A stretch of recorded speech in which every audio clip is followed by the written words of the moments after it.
let's get into some Scream news because the people are still protesting over Scream. Well, they out here mad at the people. So yeah, I got the Instagram situation. Let me get to that with this whole Scream thingamabob.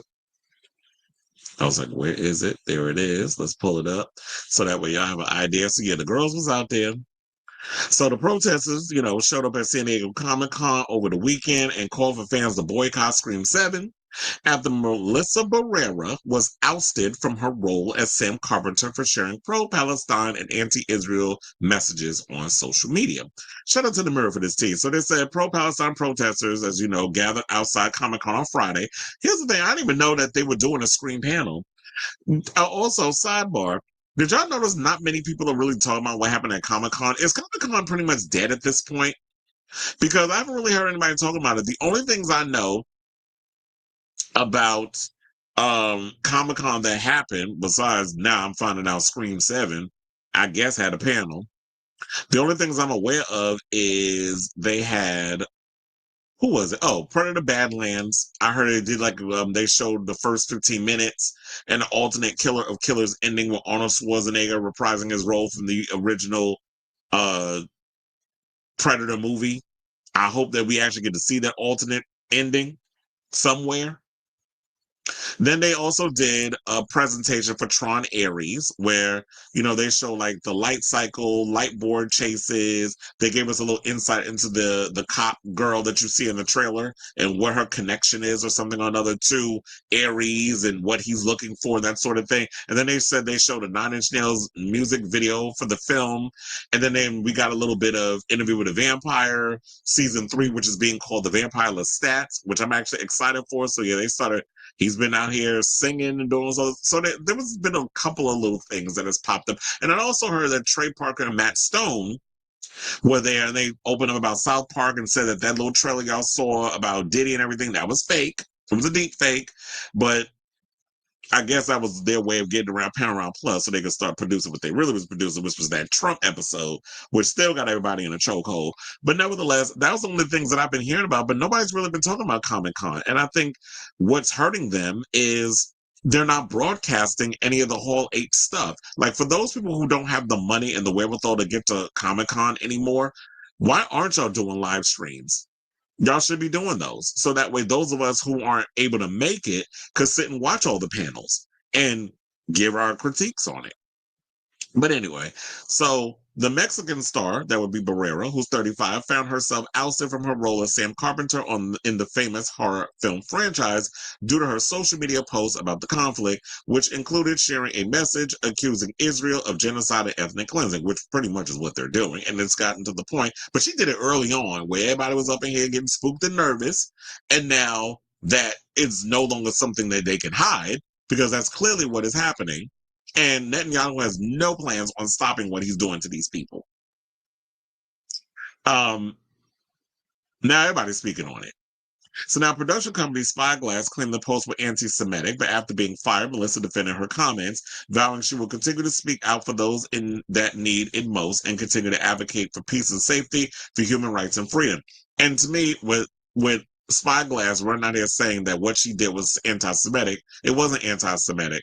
Calling out a specific group of people for causing a genocide on another group of people is not anti-Semitic. So you're saying that it's okay for us to kill millions of people, but then we call you out on you killing people because you want their land, you want to occupy their space. And don't even get me started on the settlers that have decided to plant themselves in Gaza and who go into little towns, whatever, trying to steal people's land. And if they don't comply, you kill them. So that's what they did to a Palestinian American when he was out there working at his parents' ice cream shop. They beat him up and refused to let medical attention get to him. So us calling out the Zionism, we're anti-Jewish or we're anti-Semitic. No, I'm not anti-anybody. I'm anti-against the taking out and the massacring and the genocide of a group of people. I don't care who it is. If you're going around using money, especially my tax-paying dollars that I don't agree with my money going towards it, to take out a group of people, that is a problem.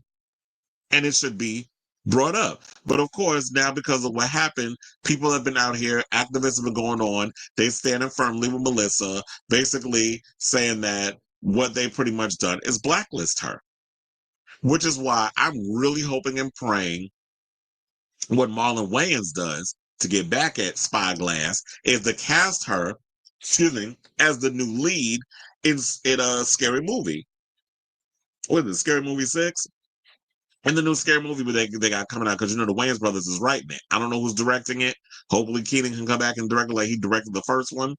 But yeah, so I'm hoping that they do that just to spite Spyglass and kind of just give them the middle finger. Now, while Scream 7 wasn't, so they said it wasn't featured at Comic-Con. The protest, yes, that's why I'm like, I didn't hear anything about it. So they said the protest coincided with panels for NCIS, Tony, and Ziva and Blumhouse, targeting audiences connected to the horror genre and mainstream pop culture. In a message shared on social media, a protester explained, "We're here with Code Pink today because we're saying to everyone here at Comic-Con, the thousands of people that are here, we want them to boycott Scream 7. Saying we want them to boycott Hollywood and specifically Paramount here." The protester wearing a Boycott Scream 7 t-shirt and said Melissa did the right thing as she stood up for human rights. She stood up for Palestinians and she said free Palestine. She said also went on to say they ended up taking her out of the film and they decided to punish her for actually standing up for humanity, for Palestinians in a very difficult industry that currently right now does not support, Gaza does not support Palestine. She was brave and she did the right thing.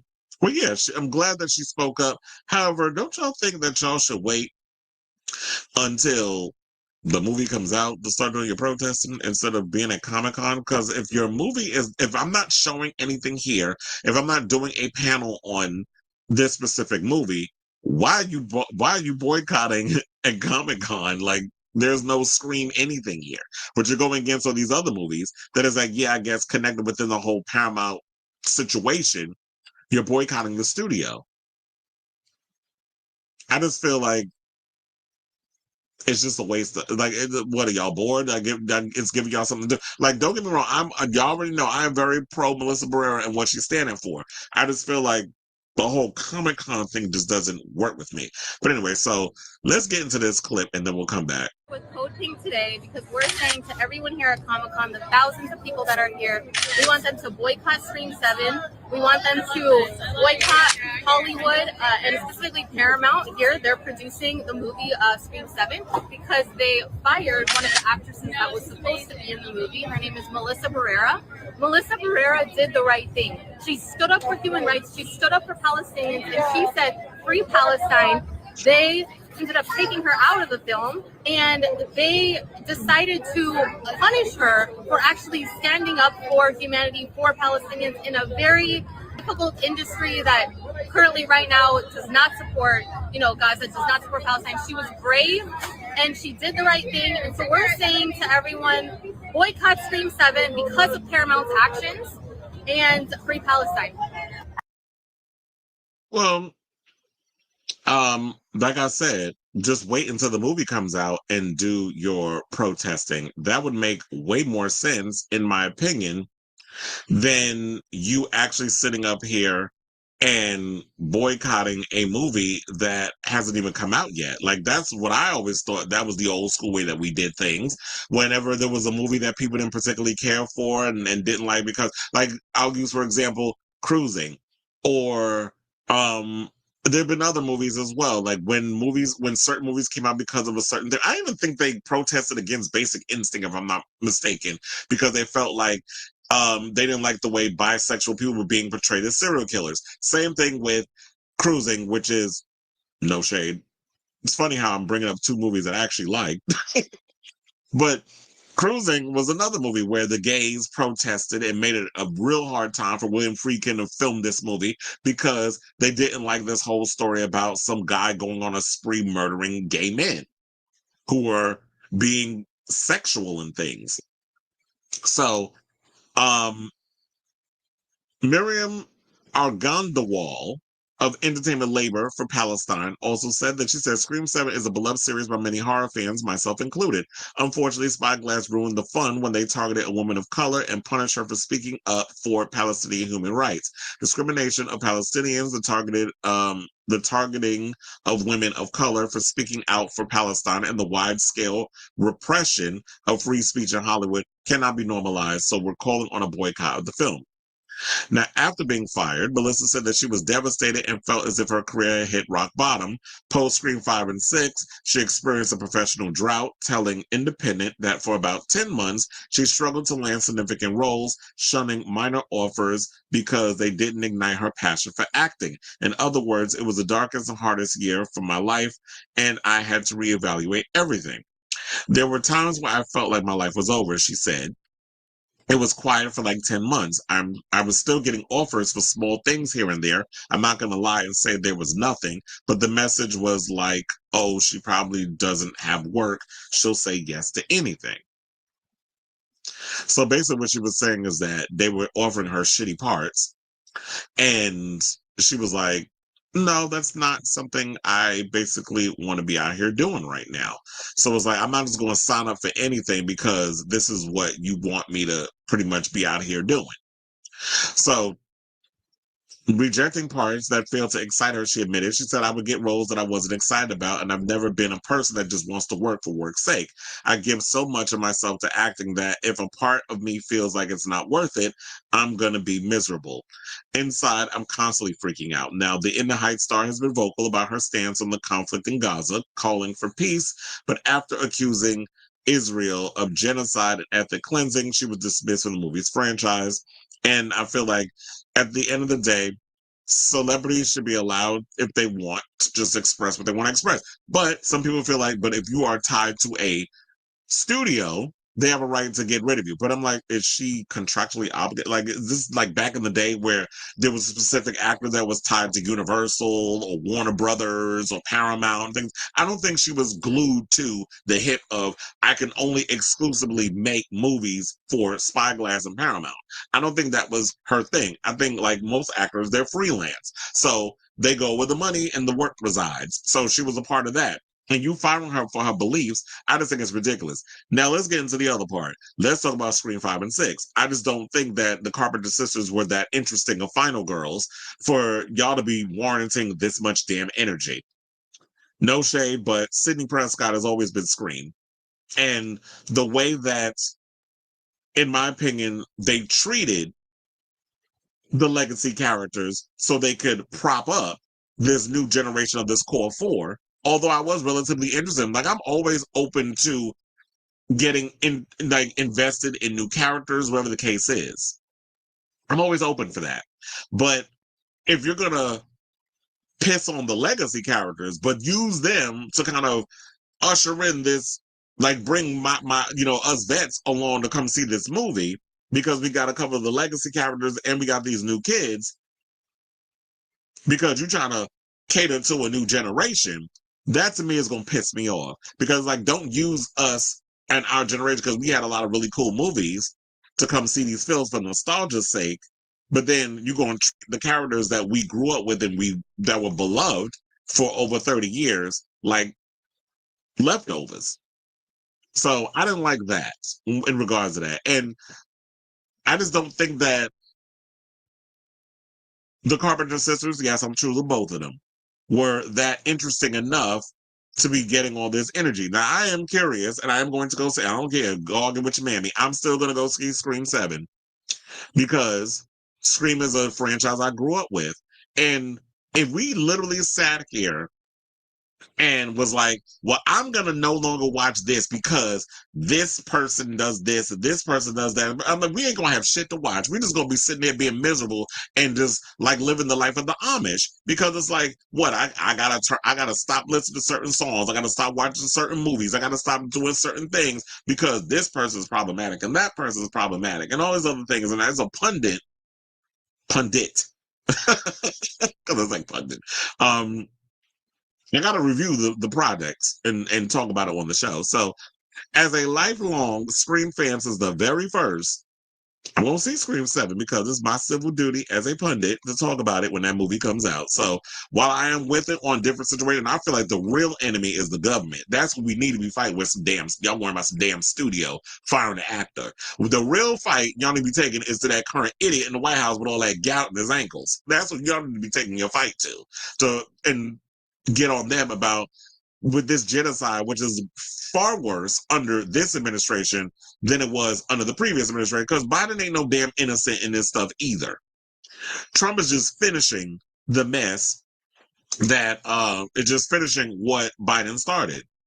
But it's at from a scale of 1 to 10, it's at 85. So, before I get off this story, I want to mention something. So speaking of Scream, we have a new book coming out with Roger Jackson, who does the voice of Ghostface.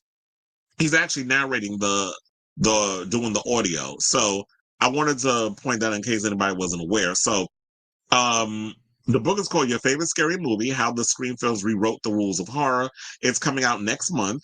And Roger L. Jackson, as I said, who voices the iconic villain Ghostface in the Scream movies, is lending his voice for the audio book of a new book about the film series. The book was published. Ashley Cullins wrote the book. It will be published by Penguin Random House, and it comes out on August 19th.